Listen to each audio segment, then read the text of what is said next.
So I'm in a cosmic hot seat.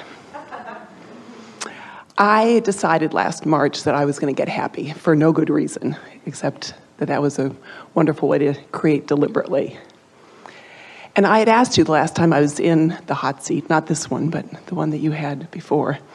I had asked, and probably not very articulately. You can say that better.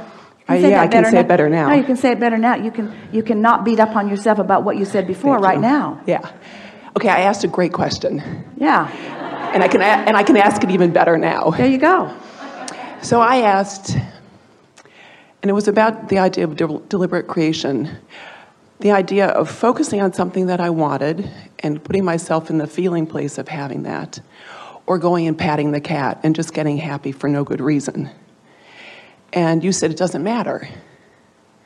So I took your words to heart, and I went and got happy for no good reason. And I have 3 cats to pat. And I gathered a whole bouquet of about 140 ways that I love to feel.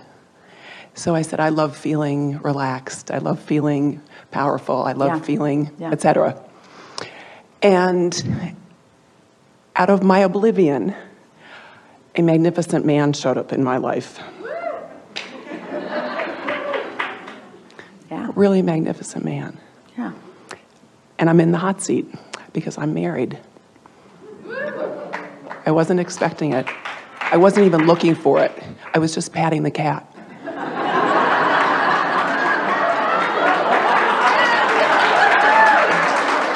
Yeah. So by not being specific, you didn't disallow what you really want.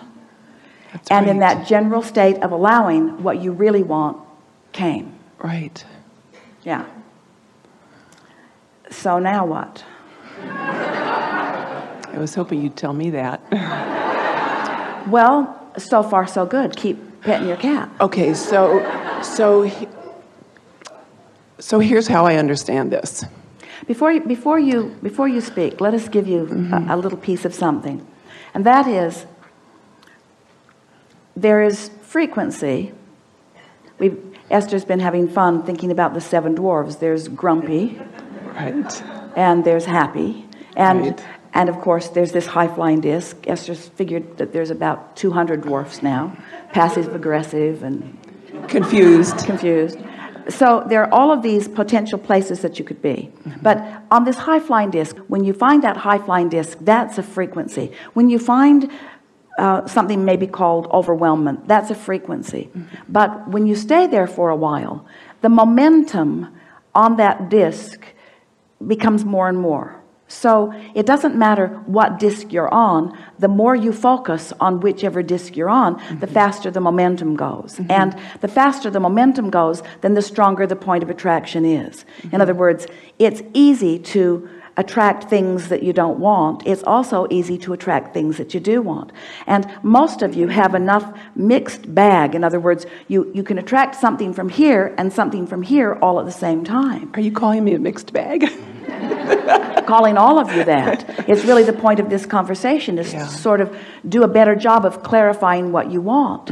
So the question that we think would be a good one to put to yourself, or any of you to put to yourself on a pretty regular basis, is, since I accept, and we want you to accept this, since I accept about my human personal self, that I move around on these discs. I'm not consistently there all the time. I move around on the disc. I want to be there. I like to be there. I'm on that high-flying disc more now than I've ever been before. I'm doing a better job of maintaining it. Step 4 is more what my life is becoming. But I do move around on the disc because I am human and I am observing what's going on in my experience. So sometimes I'm on the high-flying disc and sometimes I'm not. So the question that we want you to put to yourself is, from which disc did I attract that? Did that idea come out of wanting to fill a void? Did that idea come out of not feeling enough? Or did it come from my high-flying disc? And you know the answer to that question when you ask it. And if the answer to it is, oh, I know that came from my high-flying disc because I was there long enough to know what that felt like. And when whatever it was, in this case meeting someone, manifested, it felt like that, I'm sure that it was from that, then all you got to do is just do your best to maintain that, and everything will sort itself out. There's a tendency to believe that it's your job to bang things into place or to make things happen. And what you're really wanting is to just stand in a very clear point of attraction and allow what you want to flow to you. And when you're in that high-flying place and something flows to you, accept it for the perfect outcome to the trajectory that you were upon. So we'd like to say to all of you about everything, don't get in such a hurry to try to define things in such a black and white way. Don't say to yourself, well, I've attracted this and now I'm in the hot seat because now I have to make a decision. Just keep doing what you're doing and the decision will be as obvious as all of the other points of attraction that were coming. You're never in the hot seat. If you feel like you are under pressure to make a decision about something, you haven't stabilized on that high-flying disc long enough for the momentum to be clear enough, because when the momentum is clear enough, there's not a question. There's a, this is what I'm going to do, and it doesn't matter what anybody else thinks about it.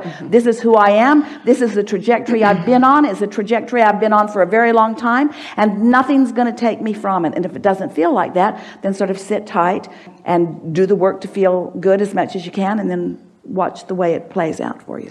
So, you know that quote from Einstein where he says, no problem can be solved at the level of consciousness at which the problem was created?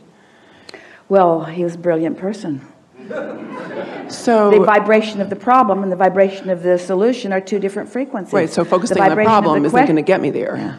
But it will bring you more of a trajectory of problems, which will cause you to launch more of a trajectory of desire, which ultimately can lead you to what you want. It's just the long, hard way to go about it. Right. So you can't get it wrong. So here's my shortcut idea. So, well, you gave us the answer when you sat down. You said, I decided to be happy. That's the shortcut. Yeah. That's okay, the shortcut. But there's a little more to that. No, there isn't.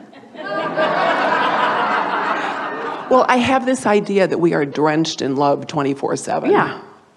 That we're drenched in that. And that comes from this vertical alignment. Well, it's always there, but whether you're allowing yourself, most of you have rain slickers on and umbrellas and wetsuits and...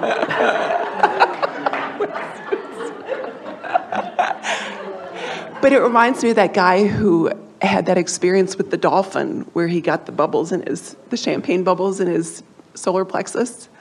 And that's what I want. I want that experience of that inner alignment. You know, I don't need to worry about what's going on the horizontal plane. It's the vertical plane where I want to focus. Well, you don't need to worry about anything. And you don't have to make your mind up about anything. And that's why we're so appreciating your really interesting conversation here, because you sat down and gave us the answer, and then you gave us the problem.